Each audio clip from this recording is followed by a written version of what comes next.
I totally get that the fear of drawing is one of the barriers that can keep folks from giving visual thinking a try. Visual thinking being this field where we use drawings and diagrams to make sense of information, to wrap our heads around complex problems, and to share interesting ideas with others. My goal with this video is to help you overcome that fear of drawing by showing you that if you can write letters like these, then you can draw. The way I look at it, whether you're writing or drawing, you're doing basically the same thing. You're combining straight lines with curved lines.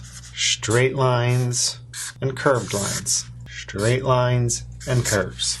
Now, the thing about the alphabet is that we spent a lot of time practicing it as kids, so these marks feel very natural. And the only thing that's different about drawing is that the size and the orientation of those straight lines and curved lines might be a little bit different. But it's more similar than you might think. Take, for example, a coffee mug, which you can draw with two straight lines, and then maybe think about this curve of the D and making that mark like this. And then the inverse of that, one more of those on the bottom, and then maybe a C to the side, and you've got yourself a mug. So draw a phone, 4 straight lines, again, with maybe a little bit of space on the bottom, and maybe an O right down there. And even something a bit more complex, like a lamp, let's say. That's basically a squished S.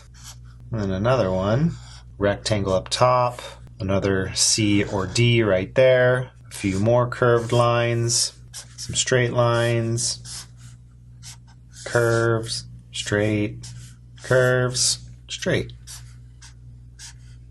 And you've got a desk lamp. So my argument here is that you already have the mark making capabilities to draw simple objects, which is our purpose with visual thinking. We're not trying to make illustrative pieces of art, but instead communicate visually. But what you likely need practice with is breaking down an object into these curved and straight lines, and then actually making those marks in a sequence that flows relatively smoothly. As I look around my office here, which is what I encourage you to do as well, I see a couple of other objects that I don't think I've drawn before. Not these specific ones, at least. And as I look at them, I'm breaking them down into straight lines and curved lines.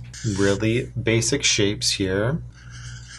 You can even add a bit of three-dimensionality without too much extra effort. A little bit of a curvy line and some more curves here.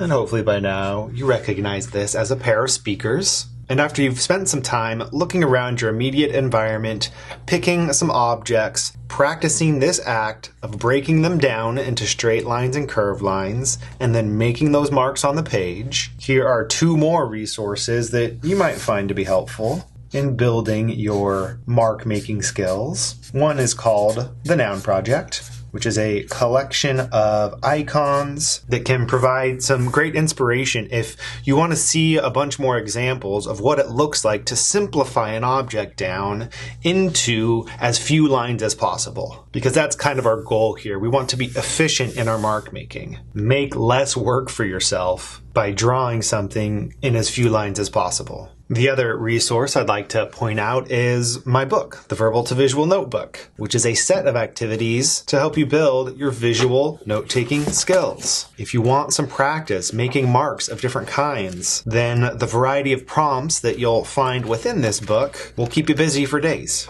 And if you complete all of these activities, not only will you be much more comfortable making marks, you'll also get a sense for what it looks like and what it feels like to use this blend of writing and drawing as a thinking tool, as a creative brainstorming tool, and even as a collaboration and communication tool. You can find that book and other visual thinking resources at verbaltovisual.com. So if you haven't already, grab a piece of paper or a notebook, whatever pen or marker you have on hand.